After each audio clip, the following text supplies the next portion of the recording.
السلام عليكم ورحمة الله. في فيديو النهاردة هنتكلم عن حاجة تبان بسيطة قوي في ظاهرة، لكن هي وراها شوية حقائق علمية مهمة جدا لحياتنا كلنا. ليه الإنسان بيحتاج يشرب المية بانتظام؟ بنسمع دايما إن المية أساس الحياة وإنها أهم من الأكل، وإننا لازم نشرب كمية مية معينة كل يوم. طب يا ترى ليه المية مهمة قوي كده؟ وإيه اللي بيحصل لجسمنا لو ما شربناش مية كفاية؟ هل الموضوع مجرد إحساس بالعطش وخلاص؟ ولا في وظائف حيوية كتير المية هي اللي بتشغلها جوه جسمنا؟ لو الأسئلة دي خطرت على بالك قبل كده ونفسك تفهم سر المية اللي بنشربها دي، يبقى ركز معايا كويس نفهم أسرار المية دي مع بعض ودورها المحوري في بقائنا. يلا بينا نفهم الحكاية.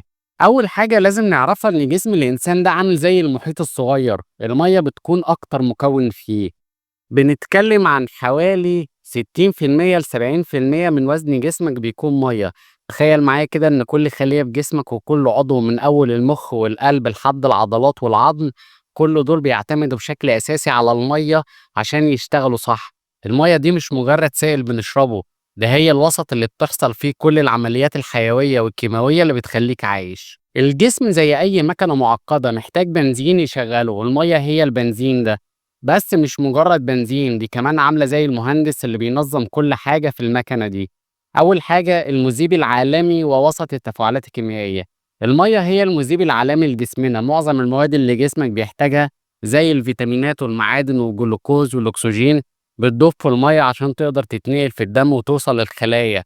وكمان كل التفاعلات الكيميائية المعقدة اللي بتحصل جوه خلايا جسمك عشان تنتج طاقة أو تبني بروتينات أو تصلح خلايا تالفة، كل ده بيتم في وسط نائي. من غير ميه التفاعلات دي مش هتحصل والجسم هيقف. تاني حاجة ناقل للغذاء والأكسجين والفضلات. الدم بتاعك هو شريان الحياة، حوالي 90% منه ميه، الميه دي هي اللي بتنقل كل حاجة. تخيل كده، الأكسجين بيدخل الرئتين يروح للدم أو الميه، والدم ياخده يوديه لكل خلية في جسمك عشان تتنفس. الغذاء، الأكل اللي بتاكله بيتهضم وبيتحول لمواد بسيطة زي الجلوكوز والأحماض الأمينية والدهون، والمواد دي بتدوب في الدم أو المَيّة عشان توصل للخلايا وتغذيها. الفضلات، الخلايا بعد ما بتشتغل وتنتج طاقة بتطلّع فضلات ومواد سامة. المَيّة اللي في الدم هي اللي بتجمّع الفضلات دي وبتوديها للكلى عشان تتفلتر وتخرج برّه الجسم عن طريق البول. تالت حاجة تنظيم درجة حرارة الجسم. الترموستات الطبيعي، جسمنا لازم يحافظ على حرارة ثابتة حوالي 37 درجة مئوية عشان الإنزيمات والبروتينات تشتغل صح. المية هنا بتلعب دور الترموستات أو نظام التكييف الطبيعي. لما جسمك بيسخن بسبب المجهود أو الجو الحر، المية بتطلع على هيئة عرق من الجسم. لما العرق ده بيتبخر من على سطح الجلد بياخد معاه حرارة من الجسم، فبيساعد الجسم إنه يبرد ويحافظ على درجة حرارته الطبيعية. من غير ميه كفايه مش هتقدر تعرق وجسمك هيسخن زياده عن اللزوم، وده ممكن يكون خطر جدا. رابع حاجه الحفاظ على صحه المفاصل والانسجه. المفاصل بتاعتنا زي مفصل الركبه او الكتف محتاج ماده تشحيم عشان تتحرك بسلاسه من غير احتكاك يوجع او يضر العظم.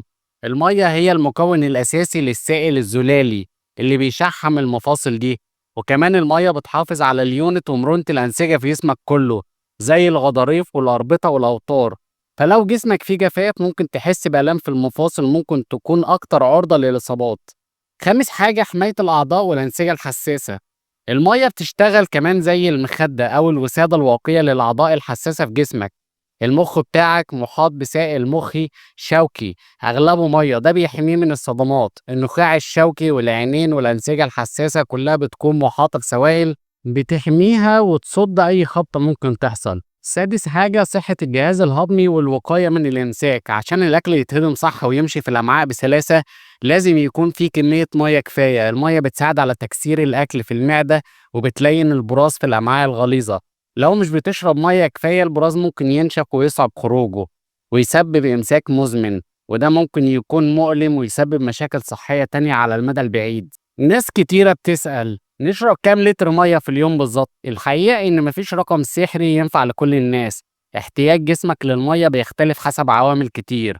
النشاط البدني، لو بتلعب رياضة كتير أو بتعمل مجهود بدني عالي جسمك بيخسر مية أكتر عن طريق العرق، فهتحتاج تشرب مية زيادة. الجو ودرجة الحرارة، في الصيف والجو الحر بنعرق أكتر فهنحتاج مية أكتر، في الشتاء ممكن نحتاج أقل. الحالة الصحية، لو عندك حمى أو إسهال أو جسمك بيخسر سوائل كتير فتحتاج تعوضها وتشرب مية زيادة.